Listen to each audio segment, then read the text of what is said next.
Buy these powerful Yu-Gi-Oh cards before they skyrocket and wait, that doesn't work.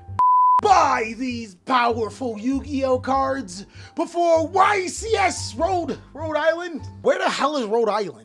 Today, big dogs, we are going to be talking about some Yu-Gi-Oh cards that I think you should be picking up before the big event. Now, I know earlier this week I did a new video, a market watch, talking about cards that have skyrocketed in price and if you should buy them. In this particular video, it's going to be a little bit of a prediction. Some of the best players in the game are experimenting with new Yu-Gi-Oh cards, and I want you guys to stay into the know before it's too late. Let's go ahead and jump on in.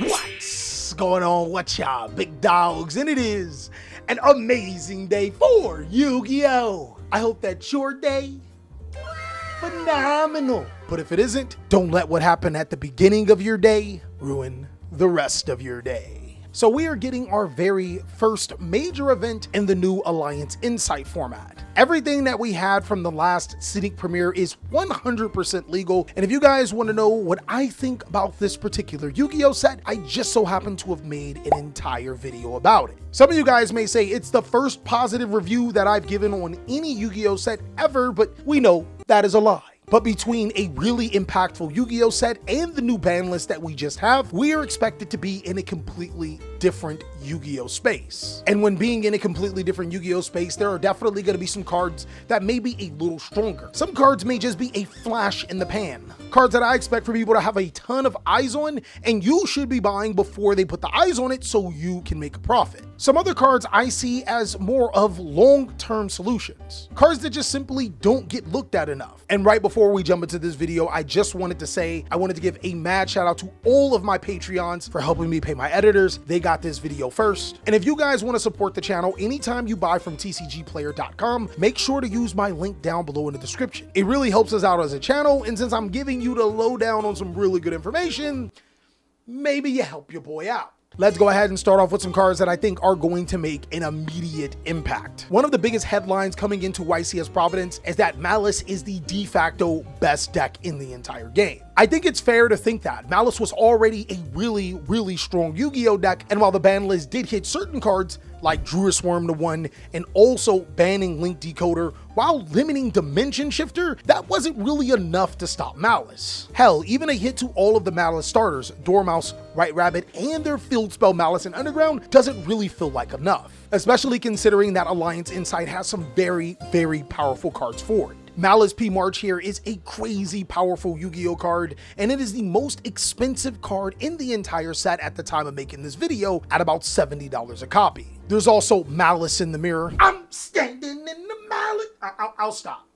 While this card isn't really expensive, it's thought of to be a really impactful Yu-Gi-Oh card. There's also random Ignister and Cyber support cards that will help propel the deck even further. But one of the biggest things that Malice doesn't have coming into this format that it will really need is a Link 1. Link Decoder being banned was actually quite huge. It was the perfect extender for the deck, and also a Link 1 monster that got monsters off of the field. Fortunately enough, there just so happens to be a Link 1 monster that players are paying attention to, but not enough, because Linguriboh is the best card for Malice. Linguriboh now fulfills multiple roles for this deck. Not only can this card move a Cyberse monster, more than likely a Malice monster, to the graveyard to be able to start your combo, it also can stop trap cards. Really powerful trap cards like Dominus Impulse and Infinite Impermanence can be dangerous against Malice, but Linguriboh actually stopped those cards in their tracks. Then there's the hidden effect of being able to summon Linguriboh back to your side of the field by tributing one extra deck at Ignister monster. I can see that potentially coming up if you're playing against a Malice strategy that incorporates Ignister, or if your opponent is just playing the straight up Ignister cards. Combined with Linguriboh only have two printings,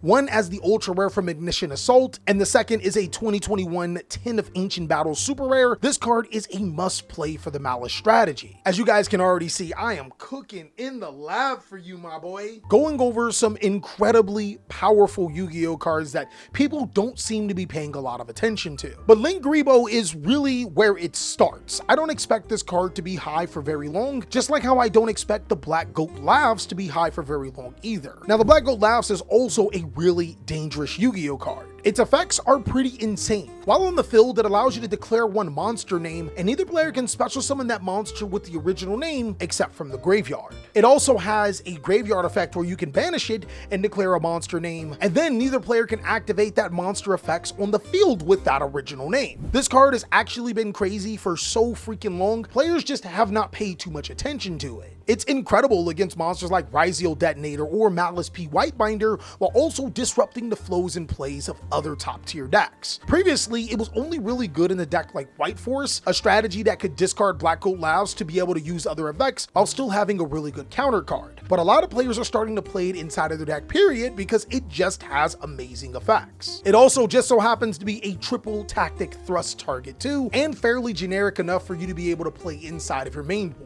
I think that Black Gold Lavs will have a coming out party and be regarded to as one of the best trap cards in the game. But this is a card that I would personally hold with caution. There is no doubt on my mind that very soon the Black Gold Lavs will be reprinted. It's a really powerful generic trap card that came out in Phantom Nightmare, and oftentimes Konami does like to reprint that inside of the printing year.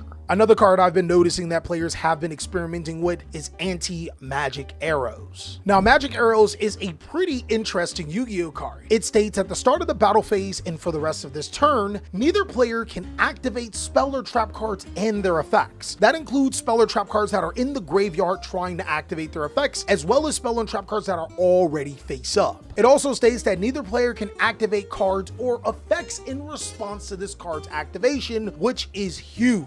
Anti-magic arrows is a crazy strong Yu-Gi-Oh card. It puts players that rely on their spells and trap cards that are becoming really powerful in the game, in a tough spot. Not only can they not use cards like Infinite Impermanence or Dominus Impulse, they also won't be able to use their themed really powerful trap cards like the Malice cards or even Ryzeo Plasma Hole, which is seeing more play. It also plays a really good mind game, potentially shutting down your opponent's sideboarded spell and trap cards, because just hearing the word battle phase can either force them to use it a little bit early, meaning you can change your play, or lose it to anti-magic arrows. And then there's always the thought that it could be evenly matched. Personally, I think I'm loving every single thing about this card. It's clearly one of the more balanced cards to exist in our game because it does require you to get rid of your battle phase, but right now in Yu-Gi-Oh! It has so many amazing benefits that it's a little hard to ignore. And speaking of powerful trap cards, I may have to bring this card up again, but both Solemn Strike and Solemn Warning are kind of crazy right now. Listen to me, big dog. You guys already know how powerful Dominus Impulse is.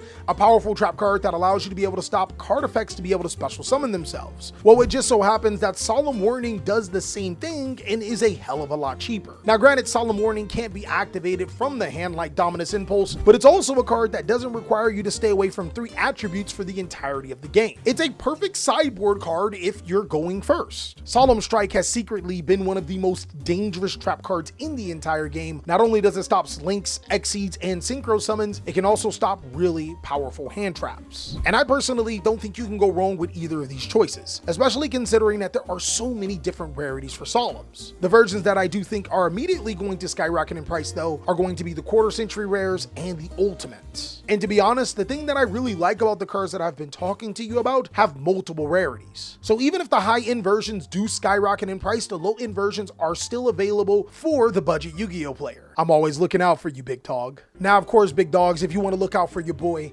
and you just so happen to be looking for some sleeves, well, not only do I have the cheapest sleeves on the market, I also have the best quality with Raven Wing version 3. Now, I'm gonna keep it a whole being with you guys. Raven Wing version 3 is not my final version. I'm always looking to improve and better our sleeves, but Raven Wing version 3 is the current version that we have out right now. These sleeves are the sleeves that Top Deck TJ and I have been using alongside of some of the best Yu-Gi-Oh players in the world, and they are phenomenal. In actuality, the feedback from the community has gotten us to version 3 and then eventually to version 4. And now, since we have a confirmed version 4 on the way, we're going to be discounting these awesome sleeves to make them even more accessible to you guys. So go ahead and go to TheCaliEffect.com and purchase your sleeves today. But moving back into the cards that I think you should buy, this one's actually a dual buy. I'm confident I'm gonna have to mention this in a normal buy these cards before they skyrocket in price, but I think that Snake Eyes Doom Dragon is a crazy good card. I had to read the card several times just to figure out it can send any 2 monsters in the spell and trap card zones of the graveyard, not just Snake Eyes cards. Then when this card is summoned, it can easily get rid of a really big threat by placing it into the spell and trap card zone, which can be really hard for your opponent to be able to get back into their field, at least in a workable manner. Snake Eyes Doom Dragon is just a crazy good card, especially when you're playing a deck that can put a lot of cards into the spell and trap card zone. If you just so happen to be playing a Snake Eyes engine, a Malice engine, or a Millennium engine, the next cards that I think you should consider buying, then you're probably in luck. I think that the Millennium cards are a little bit too good for their own good. I mean, Saint Wakes from a Millennium is one of the most insane cards I've ever read. Not only can it not be destroyed by monster effects, by paying 2,000 life points it can summon itself and then add any Millennium monster from your deck to your hand, including itself. This level 8 monster provides so much resource for just about any Yu-Gi-Oh deck and replaces itself while being able to be a target for Snake Eyes Doom Dragon. The fact that this card doesn't pose any restrictions either is even crazier in my eyes. I think this card, alongside of Golem that guards the Millennium treasures, as well as Wedju Temple, are a perfect engine to invest into. Because if some reason you don't think that the best Yu-Gi-Oh players haven't been eyeing this engine, then you would be completely wrong. It's absolutely bonkers, and 4,000 life points is chump change when you're winning the game. And those just happen to be the cards that I think you should be buying before YCS Providence. In case you guys are wondering, no, I will not be there. But if there is a live stream, we're going to be streaming it over the weekend. So be sure to check me out on Twitch as we do stream Monday, Wednesday, Friday at 3:10 p.m. Pacific Standard Time. And also be sure to check out these videos so I can catch you on the next one.